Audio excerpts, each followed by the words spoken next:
বিশ্বকাপে অজিদের বিপক্ষে ব্যাটে ঝড় তুলেছে ভারত, আর এই ঝড়ে সুখের বাতাস বইছে টাইগার শিবিরে। রোহিত শর্মা অল্পের জন্য সেঞ্চুরি মিস করলেও 41 বলে 92 রানের ইনিংসে জয়ের রাস্তা অনেকটাই পরিষ্কার করে নিয়েছেন। বাংলাদেশের আগামীকালের ম্যাচ ছাড়াও অনগোয়িং ম্যাচ নিয়ে কথা বলতে আমাদের সাথে যুক্ত হয়েছেন বাংলাদেশ জাতীয় দলের সাবেক ক্রিকেটার নিয়ামুর রশিদ রাহুল। নিয়ামুর রশিদ রাহুল, আপনাকে অনেক স্বাগত। আমরা দেখতে পাচ্ছি যে এখন যে ম্যাচটা চলছে ভারত এবং অস্ট্রেলিয়ার মধ্যে, খুব খারাপ লাগছে যে আমরা নিজেদের পারফরমেন্সের উপর বেস না করে এখন এই ম্যাচটার দিকে তাকিয়ে রয়েছি যে যদি অস্ট্রেলিয়া হেরে যায় আমাদের সেমিফাইনাল রাস্তা অনেকটা হলেও সহজ হবে। কি দেখলেন ম্যাচটাতে? রোহিত শর্মার যে ব্যাটিং, তিনি ফর্মে নেই, তিনি বাংলাদেশ ম্যাচে একটা নক খেলেছিলেন, বাট রোহিত শর্মার ব্যাটিংটা আলাদা করে কতটা ফোকাস কাটলো? ধন্যবাদ আপনাকে। Rohit Sharma definitely is a class batsman. Free batting করেছে, ফেয়ারলেস ব্যাটিং করেছে, প্রথম থেকে ব্যাটিং করেছে এবং কখনোই মনে হয়নি যে তার opening partner Virat Kohli out হয়ে যাওয়ার পরে সে একটু চাপে আছে। তাকে কখনো কোনো সময় ওইভাবে বলা হয়নি। কমেন্টেটররা বলছিল, গাভাস্কার এবং রবি শাস্ত্রী, যে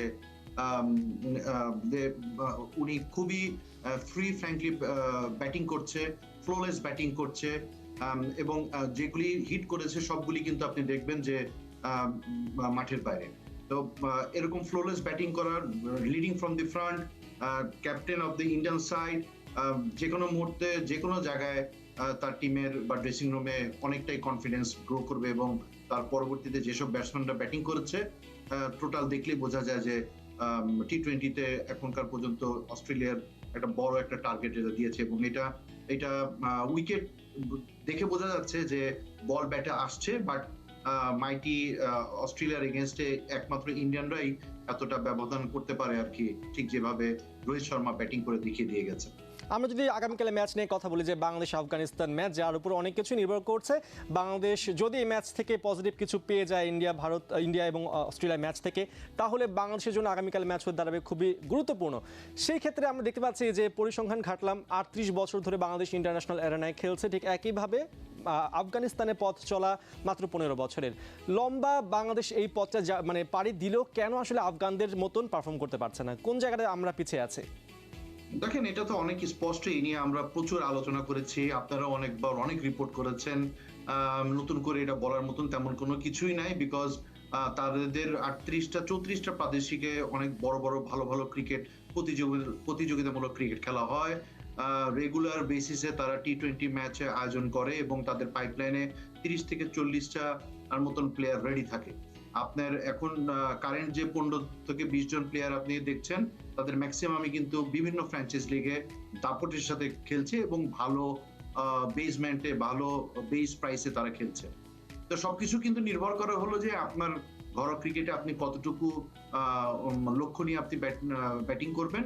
একটু সময় ঠিকই লেগেছে তাদের, বাট রেজাল্ট কিন্তু এখন আস্তে আস্তে পাচ্ছে এবং তার প্রতিফলন কিন্তু প্রতিটা ম্যাচই দেখা যাচ্ছে। অ্যাটলিস্ট যদি আপনি 15 জনের 11 জনের আপনি যদি একটা টিম করেন, তাহলে ইট ওয়াজ এ কমপ্লিট ব্যালেন্স সাইড, যেটা আফগানিস্তানকে বলা যায়। কালকের ম্যাচের এই ব্যাপারটা আপনারা বললেন, সেটা হলো যে বাংলাদেশ টিমের আসলে বেসিক্যালি এখন ভয় পাওয়ার তেমন কোনো কিছু নেই। রেজাল্ট হ্যাজ অলরেডি বিন, আমরা সবাই জেনে গেছি, কিন্তু আমাদের এখনো অনেক কিছু দিতে পারি। আমরা যদি সেটা মানসিকভাবে আমরা যদি শক্তিশালী থাকি, তাহলে আমরা এখনো কিন্তু দেওয়া সম্ভব। অবশ্যই দেওয়ার তো অনেক জায়গা আছে, বাট আসলে আমরা দেওয়ার জন্য কতটা প্রস্তুত সেই বিষয়ে প্রশ্ন থাকছে। আপনি আমাদের সাথেই থাকুন, এরপরে আবার আপনার সাথে আমরা যুক্ত হচ্ছে, তার একটু পরিসংখ্যানগুলো দেখে আসি।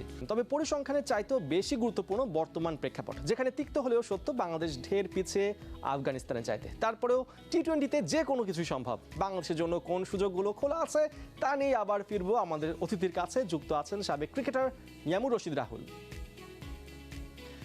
নিয়ামুর রশিদ রাহুল, বিষয়টা তিক্ত হলেও সত্য যে গুরবাজ যেভাবে ব্যাট করছেন আমাদের ওপেনিংয়ে, লিটন সেটা করতে পারছে না। গুরবাজ এবং ইব্রাহিম জাদরান যে জুটিটা জমে উঠেছে, সেখানে আমাদের লিটন, তানজিদ তামিম, বা আমরা দেখেছি প্রথম দিকে তানজিদ তামিম, সৌম্য, তারা কেউই আসলে ক্লিক করতে পারছে না। কোথায় সমস্যাটা? আমাদের সামর্থ্য থেকেই ঘাটতিটা দেখা যাচ্ছে নাকি আমাদের টেকনিকেই প্রবলেম রয়েছে? আমার কাছে মনে হচ্ছে যে টেকনিকের ব্যাপারে তেমন কোনো সমস্যা নাই, সমস্যাটা হলো মেন্টালিটিতে।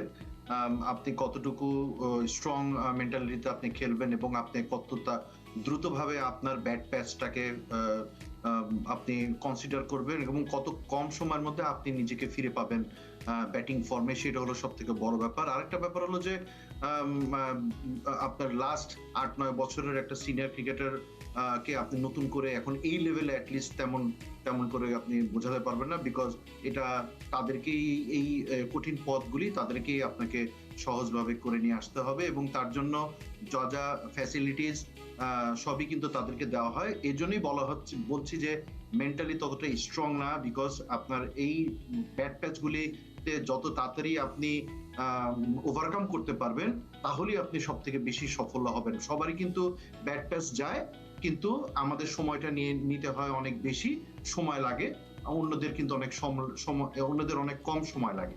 সো গ্রেট প্লেয়ারদের কিন্তু আসলে বেসিক্যালি আপনার এখানে ডিফারেন্সটা চলে আসে। আমরা দেখছি যে আমাদের যারা রয়েছেন নতুন প্লেয়ার, যাদের উপর আসলে অনেক বেশি প্রত্যাশা, তাওহিদ হৃদয় বা তানজিম হাসান সাকিব, তারা কিন্তু পারফর্ম করছেন ঠিকই, বাট দিন শেষে ওই যে দলগত রেজাল্টে আমরা হেরে বসছি। দলের সিনিয়রদের যখন হাল ধরার কথা, তারা যখন পারফর্ম করতে পারছেন না, তখন এই জুনিয়র প্লেয়াররা তারা যতই আসলে ভালো মোমেন্টে থাকুক কিনা, তাদের উপর তো আলাদা একটা চাপ তৈরি হয়, যেটা কিনা তাদের পারফরমেন্সও ছাপ ফেলে। দেখেন, সবকিছুতেই আপনার চাপ থাকবে। জুনিয়র সিনিয়র বলতে আসলে তেমন কোনো ব্যাপার না। আপনার ন্যাশনাল টিমে যখন আসবেন, ডেফিনেটলি ইন্টারন্যাশনাল লেভেলে হয়তো অতটা এক্সপিরিয়েন্স তারা নাই, বাট আপনার ঘরোয়া ক্রিকেট বলেন বা অন্যান্য পারফরমেন্স দেখে কিন্তু আপনার সিলেকশনটা করা হয়। আর সব থেকে বড় কথা যে অনেক জুনিয়র প্লেয়াররাও কিন্তু আপনাদের এখানে সুযোগ পায়, কিন্তু তারা কন্টিনিউ করতে পারে না। আজকে আমরা তানজিম সাকিবকে নিয়ে কথা বলছি, তামিমকে নিয়ে কথা বলছি, বাট এর আগেও কিন্তু অনেক নাইম শেখ এসেছে, আরো অনেকের ভালো ভালো আমরা ক্রিকেটের নাম এসেছে, কিন্তু তারা কিন্তু নিজেদের জায়গাটা ধরে রাখতে পারেনি। তো আমাদেরও কিন্তু প্লেয়ারদের শুধু সিনিয়রদের দোষ দিলেই চলবে না। যারা জুনিয়র বা নতুন যারা সুযোগ পাচ্ছে, তারাও কিন্তু পর্যাপ্ত পরিমাণে সুযোগটা কাজে লাগাতে পারছে না। এটার জন্য কি আমাদের সিনিয়রদের বা যে লিটন যারা রয়েছেন বা আমাদের সাকিব মাহমুদুল্লাহ, তারাও তো পারফর্ম করতে পারছে না? তারা যখন পারফর্ম করতে পারছে না, সেক্ষেত্রে আসলে এই যে হৃদয় বা আমাদের তামিম রয়েছেন বা সাকিব রয়েছেন, তানজিম সাকিবের কথা বলছি, তাদের জন্য তো আসলে পারফর্ম করাটা কঠিন হয়ে যায়।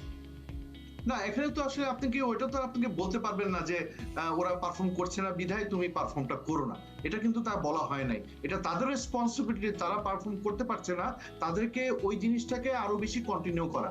তারা কিন্তু অনেক জায়গায় দেখবেন যে সেট হয়ে আউট হচ্ছে, আপনি লং ইনিংস কিন্তু খেলতে পারছে না। আপনি তানজিম সাকিবকে দেখেন, সে কিন্তু অনেক সুযোগ পাচ্ছে, তামিমকে দেখেন অনেক সুযোগ পাচ্ছে, কিন্তু ভালো স্টার্ট দিচ্ছে, কিন্তু আপনি দেখবেন যে বড় রান করতে পারছে না। তো এই হৃদয় মাঝখানে এসে 3টা ভালো ইনিংস খেলে, কিন্তু পরের 2টা ইনিংসে আবার কিন্তু সে চাপে পড়ে যায়। তো আপনাকে ওইটাও চিন্তা করতে হবে যে সিনিয়ররা যখন আবার ভালো করে, তখন কিন্তু জুনিয়ররা তো ওই সাপোর্টটুকু যে যতটুকু দেওয়ার দরকার সেটাও দিচ্ছে না। এটা কিন্তু পুরোপুরি নির্ভর করে হলো আপনি কতটুকু ম্যাচের প্রতি আয়ত্ত নিয়ে আপনি ওই জায়গাটায় কনসেন্ট্রেশন করে আপনি বেটার পারফর্ম। অবশ্যই আসলে আমাদেরও সবার চোখ থাকবে বাংলাদেশ আফগানিস্তান ম্যাচে, সেমিফাইনাল সেটা হোক বা না হোক, বাংলাদেশ আসরটা সুন্দরভাবে শেষ করুক, সেটাই সবার প্রত্যাশা। অনেক ধন্যবাদ নিয়ামুর রশিদ রাহুল আমাদের সাথে যুক্ত হওয়ার জন্য।